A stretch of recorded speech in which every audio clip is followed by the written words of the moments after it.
담메색으로 가는 길에 우리 예수님을 만나게 되었습니다. 그리고 그 후에 변화를 받게 되죠.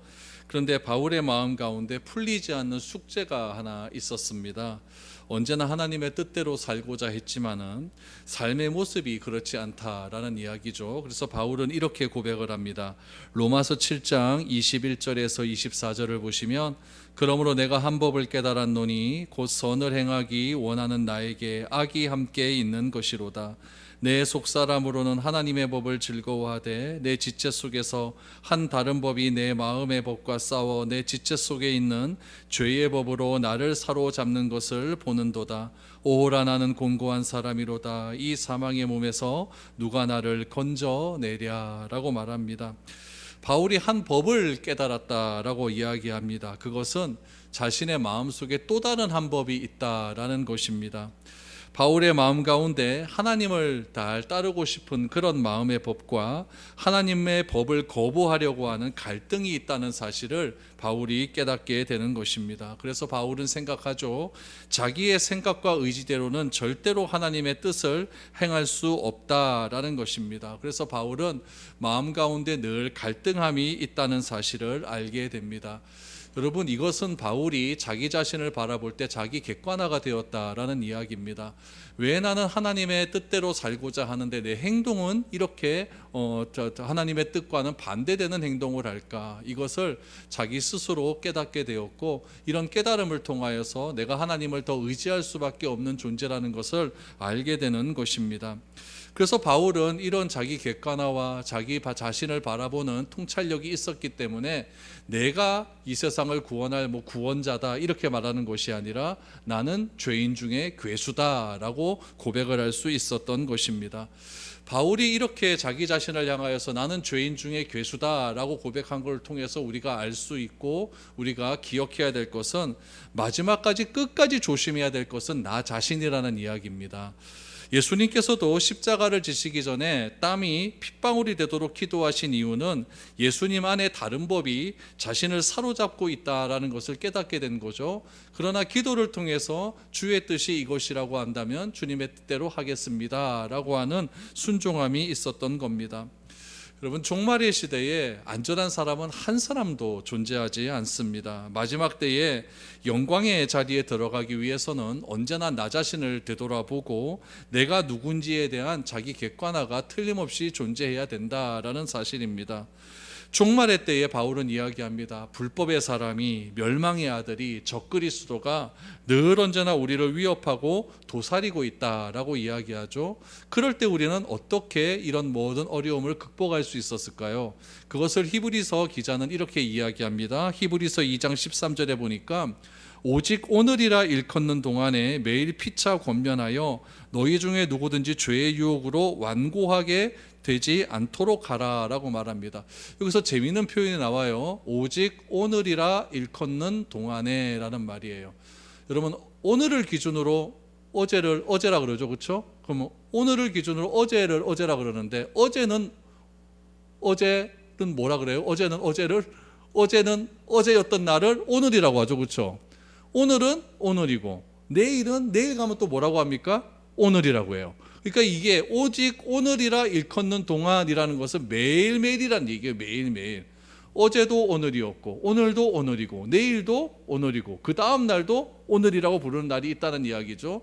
오늘이라고 일컫는 동안에 우리가 늘 언제나 해야 할 일은 무엇인가? 죄의 유혹으로 완고하게 해야 된다. 그러니까 죄의 유혹에서 우리가 늘 언제나 벗어날 수 있도록 우리가 애를 써야 된다라고 이야기하고 있는 것이죠. 그래서 죄의 유혹에서 빠지지 않도록 내가 누구인지를 늘 언제나 되돌아볼 필요가 있다라는 이야기입니다. 이것이 여러분 종말의 삶을 대하는 우리의 태도입니다. 이런 우리 종말의 삶을 살아가는 우리를 바울이 어떻게 권면하고 있는지 오늘 또 한번 살펴보았으면 좋겠습니다. 우리 9절 말씀을 한번 보시죠. 9절 10절을 보시면, 악한 자의 나타남은 사탄의 활동을 따라 모든 능력과 표적과 거짓 기사와 거짓 기적과 불의의 모든 속임으로 멸망하는 자들에게 있으리니 이는 그들이 진리의 사랑을 받지 아니하여 구원함을 받지 못함이라 라고 말합니다. 9절에 보니까 누가 나타난다고 하냐면 악한 자가 나타난다라는 이야기예요. 그 악한 자에게 우리가 속는 이유가 있다고 이야기합니다. 그 이유가 무엇이냐면은 능력과 표적과 거짓 기사들을 많이 행하기 때문에 여러분 우리가 속을 수밖에 없다라는 이야기예요. 여러분 이 악한 자가 행하는 능력, 표적, 거짓 기사는요 마술과 같은 속임수가 아니라는 이야기입니다. 하나님을 대적하는 새로운 사상이 등장한다라는 이야기예요. 그래서 자신의 사상이 맞다고 하면서 표적과 기적과 능력들을 실제로 행한다라고 이야기하고 있습니다. 이런 일이 오늘날 여러분 하나님이라고 하는 이름을 가지고 너무나 많이 일어나고 있습니다. 여러분 요즘도 막 현수막에 보면은 길 가다 보면 성령 집회, 은사 집회, 치유 집회라고 하는 이름으로 진리를 짓밟으면서 하나님의 말씀은 별로 전하지도 않습니다. 전하지도 않으면서 오직 이적과 기사만을 추구하는 집회가 얼마나 많이 일어나고 있는지 모릅니다. 무조건 성령 충만 막 이렇게 막 자기 막 암송을 하듯이 막 그냥 자기 되새김하듯이 막 그렇게 막 이야기를 하면서 치유 받아야 된다, 은사 받아야 된다, 뭐 이런 식으로 자꾸 우리를 미혹하는 집회들이 굉장히 많이 있다는 이야기죠. 그래서 이러한 일들이 정말 곳곳에서 많이 일어나고 있는데 요한계시록 13장 13절 14절에 보면 이렇게 나와요. 큰 이적을 행하되 심지어 사람들 앞에서 불이 하늘로부터 땅에 내려오게 하고 짐승 앞에서 받은 바 이적을 행함으로 땅에 거하는 자들을 미혹하며 땅에 거하는 자들에게 이르기를 칼에 상하였다가 살아난 짐승을 위하여 우상을 만들라라고 이야기하죠. 여러분 13절 말씀을 보세요. 사람 앞에서 어떤 이적을 행한다고 합니까? 불이 하늘에서 떨어지는 이적을 행한다고 이야기를 해요. 그러면 여러분 얼마나 두려움에 빠지겠습니까? 두려움 빠지게 되는데 그런 것들을 여러분 미혹해서 사람들에게 이야기하는 것이죠. 칼에서 살아난 자들을 형상으로 만들어서 그런 것들을 우상을 선별하 막 이런 사람들이 많이 등장을 한다는 이야기입니다. 이런 일들이 여러분 눈앞에서 막 펼쳐지기 시작을 하니까 오늘 본문 11절의 말씀처럼 거짓을 믿도록 하는 그런 일들이 안 일어날 수가 없다는 이야기죠. 그렇다면 우리가 기억해야 될 것이 있습니다. 지금까지 제가 뭐 이렇게 말씀드린 것들은 다 이렇게 뭐 표적들이죠, 그렇죠? 실질적으로 이런 일들이 일어나는 것이 아니라 이러한 형상들이 이런 현상들이 일어날 것이다라고 이야기를 해요. 그런데 이러한 일들을 보고 믿는 사람들이 있다 없다? 있다는 이야기예요. 속임을 당하는 미혹당하는 사람들이 있다는 이야기예요. 그러면은 이 미혹당하는 사람의 특징이 도대체 무엇인가?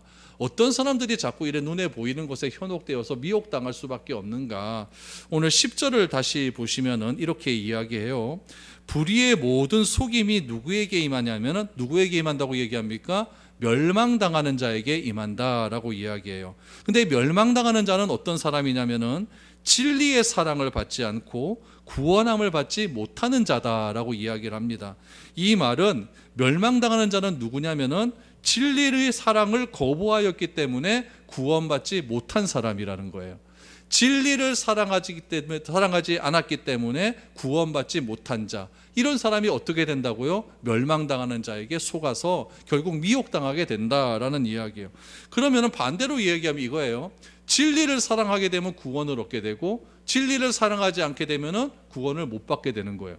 진리를 사랑해서 구원을 받게 되면 우리가 이런 것에 미혹당한다 안 당한다? 안 당하게 되는데 진리를 사랑하지 않아서 다른 것을 사랑하기 때문에 결국 구원을 받지 못해서 이런 것들에게 미혹을 당하게 된다라고 이야기를 하는 것이죠. 결국 구원받지 못한 자들이 결국 멸망당하는 사람이다라고 이렇게 단정지어 이야기합니다. 그런데 이렇게 우리를 미혹하는 사람을 누가 보내느냐? 우리는 흔히 이런 것들은 사탄의 계략인 줄 아는데 여러분 11절에 보면은 우리를 미혹하는 사람도 누가 보내느냐? 하나님이 보내신다고 해요. 우리 11절 보십시오.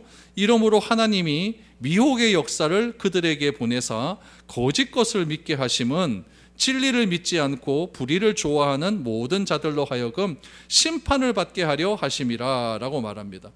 결과적으로 여러분 하나님께서 불법한 자가 나타나도록 허락을 하신다는 이야기예요.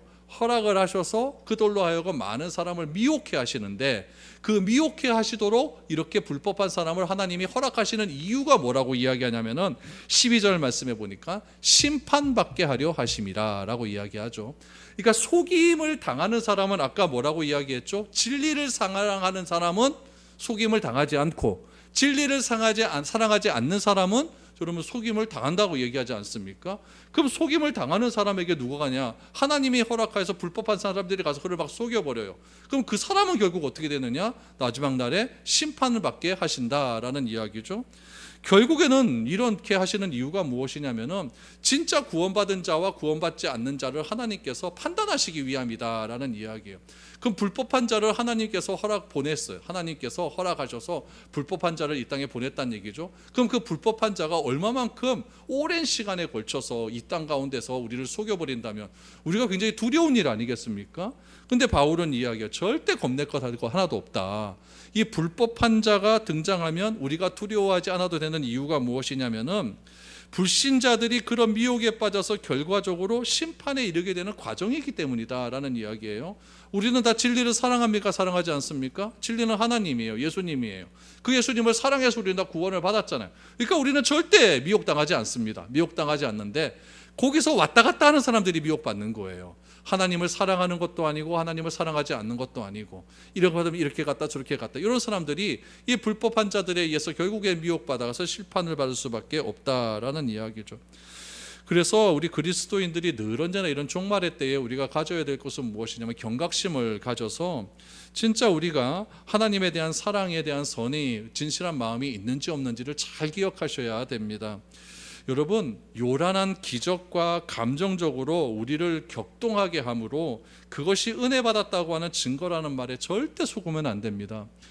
제가 어릴 때요, 우리 그 초등학교 때나 이런 때 보면은 학교에서 캠프 가거든요. 캠프 가면은 마지막 날에 뭐 하냐면 캠프파이어예요. 캠프파이어 하면은 항상 우리 또 여자 선생님이 나오셔서 무슨 얘기를 하냐면은 불 다 끄고 촛불 켜요. 촛불 켜고 우리 엄마를 한번 생각해 볼까요? 이렇게 얘기를 합니다.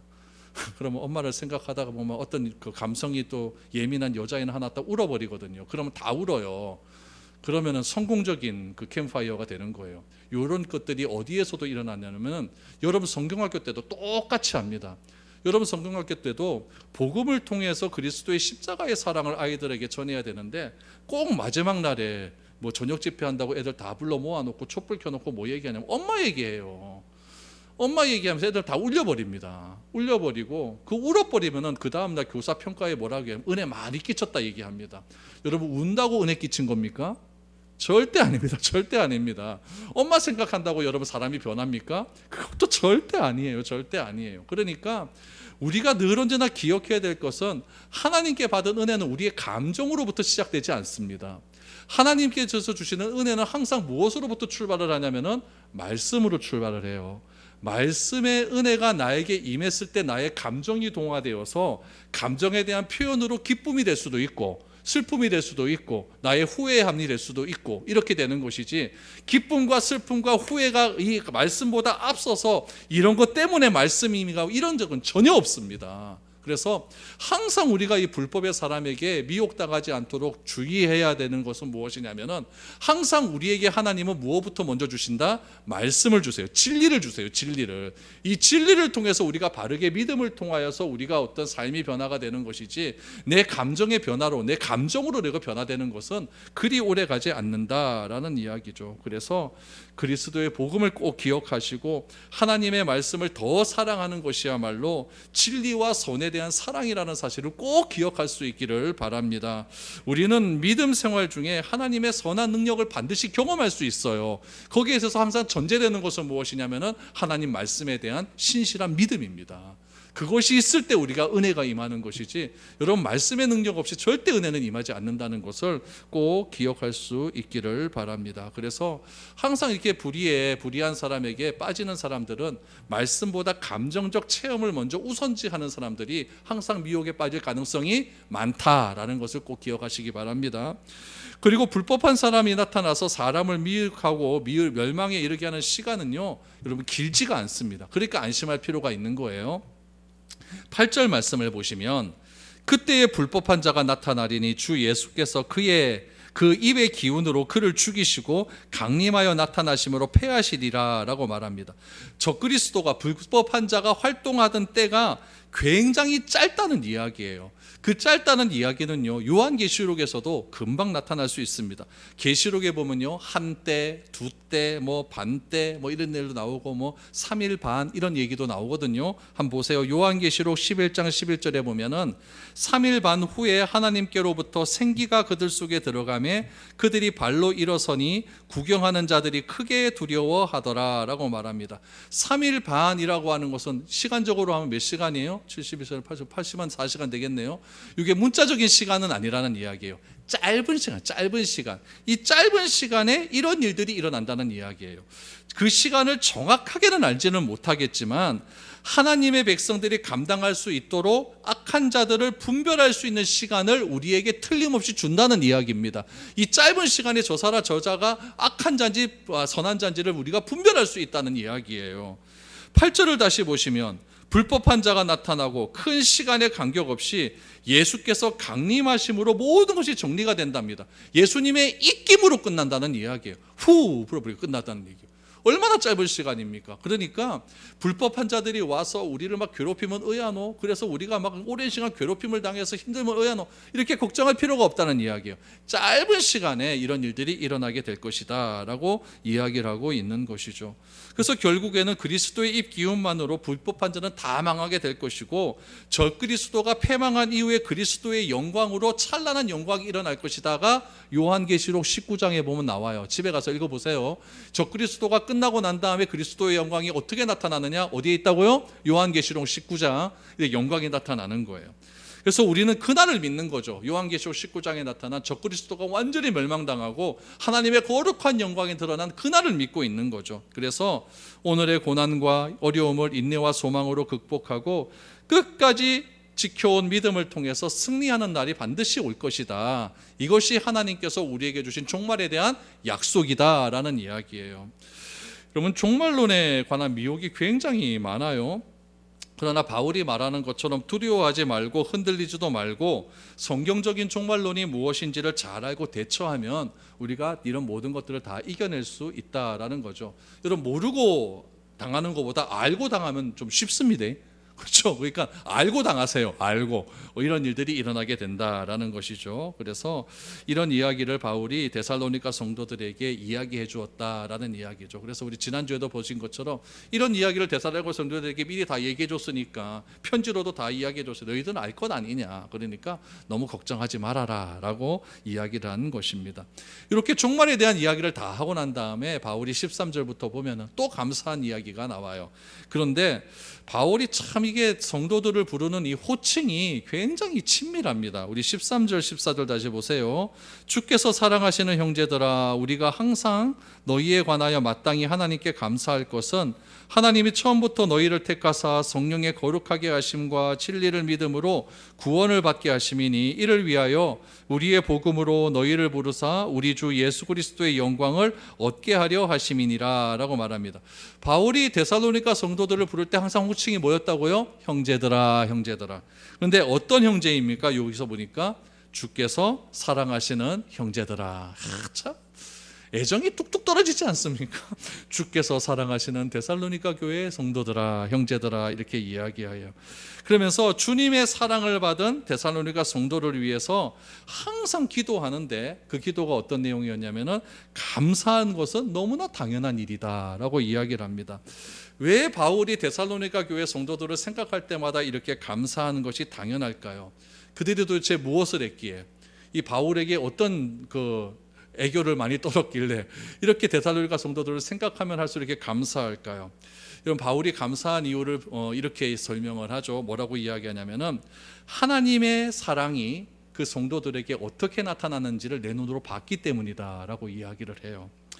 여러분, 하나님의 사랑이 데살로니가 성도들에게 풍성하게 나타났대요. 그거를 누가 목격했다? 바울이 봤다는 거예요. 그럼 하나님의 사랑이 데살로니가 성도들에게 어떻게 나타났느냐?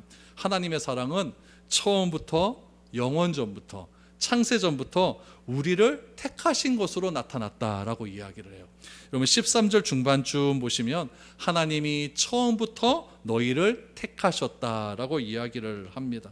하나님께서 우리를 조건 없이 선택하여 주셨고, 성령으로 거룩하게 하신 것과 진리를 믿음으로 구원하게 하신 것이 하나님의 사랑이 데살로니가 교회 성도들에게 나타나신 일이다라고 말을 합니다. 여러분, 누구로부터 이렇게 선택받은 일이 이렇게 감사한 일입니다. 여러분, 대통령으로부터 누구 하나 더 주영유한 장관 자리나 이런 것들로부터 선택받아도 얼마나 기뻐합니까? 그렇죠? 너무너무 즐거워하잖아요. 근데 천지를 창조하신 하나님께서 우리를 선택하셨을 때 언제 선택하셨다고요? 처음부터, 창세전부터 우리를 딱 선택하셨는데 그 선택하신 것을 바울이 본 거예요. 그러니까 감사할 수밖에 없다라고 이야기를 하고 있는 것이죠. 여러분, 사랑은 조건이 아니에요. 조건을 가진 만남을 뭐라고 이야기하냐면은 거래라고 이야기합니다. 우리가 거래할 때 조건을 가지고 거래하지 않습니까? 그러나 사랑은 절대 조건을 가지고 만나는 그런 것이 아닙니다. 하나님은 우리를 조건 때문에 너 이렇게 하면 사랑해 줄게 라고 하는 조건을 걸고 우리를 사랑하신 것이 아니에요. 하나님께서 우리를 먼저 생각해 주셨고 우리를 구원하시기로 결정하신 것입니다. 그리고 하나님의 영원한 계획에 나를 포함시켜 주신 거예요. 때가 되어서 우리를 거듭나게 하셨고 또 거룩하게 구별하셨을 뿐만 아니라 내가 성령으로 말미암아 조금씩 하루하루의 삶 속에서 변화되어가는 삶을 살 수 있도록, 뭐라고 얘기해요? 이걸요? 성화되는 삶을 살아갈 수 있도록 은혜를 베풀어 주시니 그것이 바울이 너무너무 감사한 거예요. 그러니까 바울이 데살로니가 지역을 떠난 지 지금 3주 되고 난 다음에 바울은 지금 고린도에 와 있거든요. 그러니까 바울이 데살로니가에서 고린도 떠난 지가 지금 한 1년쯤 다 됐어요. 그 1년쯤 다 된 시기에 데살로니가 교회로부터 들려오는 소식들이 보니까 이게 3주 만에 개척된 교회의 성도로서 이런 일이 일어날 수가 없는 거예요. 어떻게 3주 만에 있다가 온 교회가 온 지방에 소문이 나가지고 마게도냐와 아가야 지방에 소문이 나서 그런 소문이 바울에까지 들리게 합니까? 바울이 있는 지역은 지금 고린도에 있는데 이 고린도를 포함하는 지역이 아가야 지역이거든요. 그러니까 바울에게까지 이 소문이 들린 겁니다. 그러니까 너무너무 감사한데 이들이 이렇게 아름다운 교회 생활을 하고 신앙생활을 하는 것은 하나님께서 그들을 너무너무 사랑하셨기 때문이다. 그 사랑을 데살로니가 교회 성도들이 다 받아들인 거죠. 그러니까 이 사실에 대해서 바울이 너무너무 감사하기 때문에 하나님께 기도할 때마다 감사의 기도가 나올 수밖에 없는 것이죠. 하나님 진짜 감사합니다. 이 데살로니가 교회 성도들을 구원하는 일에 나를 사용하셔서 내가 전한 복음을 듣고 그들이 변화되어 이렇게 아름다운 성도로 고난을 극복하게 하시니 너무너무 감사합니다. 이런 기도를 늘 언제나 하게 된 것이죠. 그래서 이를 위해서 하나님께서는 14절의 말씀처럼 우리를 복음으로 불러주셨다라고 이야기해요. 여러분 꼭 기억하십시오. 하나님께서 부르심에는요 실수하심이 없습니다. 하나님께서 저도 불러주셨고 여러분도 불러주셨지 않습니까? 이 부르심에는 절대 실수하심이 없고 후회하심도 없습니다. 하나님께서 나를 부르심은요 완전한 부르심이에요. 하나님은 바울이 전하는 복음을 통해서 데살로니가 교회 성도들을 다 불러주셨습니다. 그 부르심에 응답한 성도를 통해서 14절 하반절에 보니까 누가 영광을 받습니까? 그리스도께서 영광을 받는다는 거예요. 그러니까 내가 믿음대로 잘 살면 누가 영광을 받습니까? 예수님이 영광을 받아요. 예수님이 영광을 받아요. 그래서 미래로 교회 성도들도 하나님께서 태초부터 아무 조건 없이 우리를 선택해 주시고 불러주시고 때가 되었을 때 복음을 전하는 사람들로부터 그 복음을 내가 듣고 우리가 하나님의 자녀가 되었다는 이 사실에 감사하며 살아갈 수 있기를 바랍니다. 그리고 내가 이 감사하면서 내 삶이 변화되는 모습이 세상 사람들에게 막 드러날 때 누가 영광을 받는다고요? 그리스도가 영광을 받게 된다라는 거죠. 우리 기도할 때 얼마나 이런 기도 많이 해요. 주님의 영광을 위해 살게 하옵소서. 어떻게 사는 게 주님의 영광을 위해 사는 삶입니까? 변화된 삶을 살아가면 되는 거예요. 그래서 너는 왜 그래 변화됐노? 나 예수 믿고 변화됐다. 그러면 누가 영광 받는다? 주님께서 영광 받는다. 아주 단순한 논리라는 이야기예요. 그래서 내가 변화된 삶을 살아간다라는 것은 하나님을 닮아가는 존재가 된다라는 거예요. 그래서 이것도 여러분 우리 과거에는 하나님의 닮은 존재로 우리가 될 것이라고 인정을 받는 거예요. 우리 현재의 삶 속은요, 현재의 삶 속에서는 매일매일 삶 속에서 하나님을 닮아가는 존재로 변화되어 갑니다. 그리고 미래에는요, 완전히 하나님을 닮아가는 존재로 변화될 것입니다. 이것이 영화의 단계라는 이야기예요. 그래서 바울은 15절에서 이렇게 권면을 해요. 그러므로 형제들아 굳건하게 서서 말로나 우리의 편지로 가르침을 받은 전통을 지키라. 여기서 동사 두 개만 딱 기억하시면 됩니다. 첫 번째는 서서, 서다라는 동사예요. 서다, 서서. 두 번째는 지키다라는 동사입니다. 지키다. 그러니까 지금 데살로니가 교회가 지금 어려움에 처해 있어요. 그러니까 어려움에 처해 있을 때 항상 기억해야 될 것은 무엇이냐면 굳건하게 서 있어야 된다. 굳건하게 서 있어야 된다. 믿음 위에 굳건하게 서 있어라. 그리고 전통을 지켜라라고 말하지 않습니까? 이 전통이라는 말을 조금 오해할 수가 있는데 예수님께서는 우리 신약 성경에 보면 복음서에 보면 이 전통을 뭘로 표현하셨냐면 유전이라고 하는 말로 표현하셔서 그래서 장로들의 유전 이런 표현들이 나오지 않습니까? 근데 이 장로들의 유전이라고 말할 때 꽤 부정적인 말씀으로 사용하셨거든요. 그러니까 이 전통, 바울이 전통을 굳게 지키라라고 하는 말은 부정적인 의미가 아니라 바울이 말한 전통은요 3주 동안 바울이 전했던 복음입니다. 그리고 또 하나 데살로니가 전서를 보내지 않았습니까? 첫 번째 편지. 그러니까 바울이 3주 동안 가르쳤던 그 복음의 말씀과 첫 번째 보냈던 그 편지의 말을 잘 지키라는 이야기예요. 잘 지키라. 그 말씀을 잘 지킬 때에 너희들은 어떠한 어려움에서도 흔들리지 않는 사람으로 살아갈 수 있을 것이다 라고 말을 합니다. 그러므로 우리가 붙들어야 될 것은요 무엇이다? 하나님의 말씀이다 라는 이야기예요. 마틴 루터가요 유럽 교회를 대항을 합니다. 굉장히 교회가 타락을 했거든요. 그때는 카톨릭과 개신교가 분리되기 전의 이야기입니다. 굉장히 타락을 했어요. 그때 마틴 루터가요 하나님께 이렇게 기도를 합니다. 내 양심은 하나님의 말씀에 붙들려 있습니다. 내가 어떻게 할 수 없습니다. 하나님이여 나를 도와주소서. 이렇게 기도하고요 1519년에 비텐베르크 성당에다가 그 종교개혁 선언문을 탁 붙여버린 거예요. 이렇게 붙여버리니까 교회가 난리가 났겠습니까? 안 났겠습니까? 교회 입장에서 보면 이건 쿠데타거든요. 그래서 난리가 났어요. 난리가 나가지고 이 마틴 루터를 어떻게 좀 처리해야 될까 이 교회 기득권자들이 회의를 열었습니다. 요즘 말로 하면 청문회를 연 거예요. 네가 지금 이렇게 종교개혁을 일으킨 이유가 무엇이냐라고 이렇게 청문회를 열었습니다. 그래서 독일에 가면 보름스라고 하는 그런 지역이 있거든요. 그래서 보름스 국제회의를요 그 당시에 독일의 황제였던 칼 5세라고 하는 사람이 국제회의를 열었어요. 회의를 열어서 루터를 참석해라 라고 증인으로 호출을 한 거예요. 그랬더니 루터 주변에 있던 사람들이요 말리기 시작합니다. 왜냐하면은 이 종교회의에 참석을 했다가 종교개혁을 같이 이렇게 이제 루터하고 종교개혁을 같이 했다가 종교개혁에 참석했던 얀 후스 이런 사람들이요 다 화형당하고 다 죽었거든요. 그러니까 이 보름스 국제회의를 열어가지고 루터를 부른 이유가 뭐냐면 그 루터도 죽이겠다는 이야기예요. 그러니까 주변 사람들이 막 말리기 시작합니다.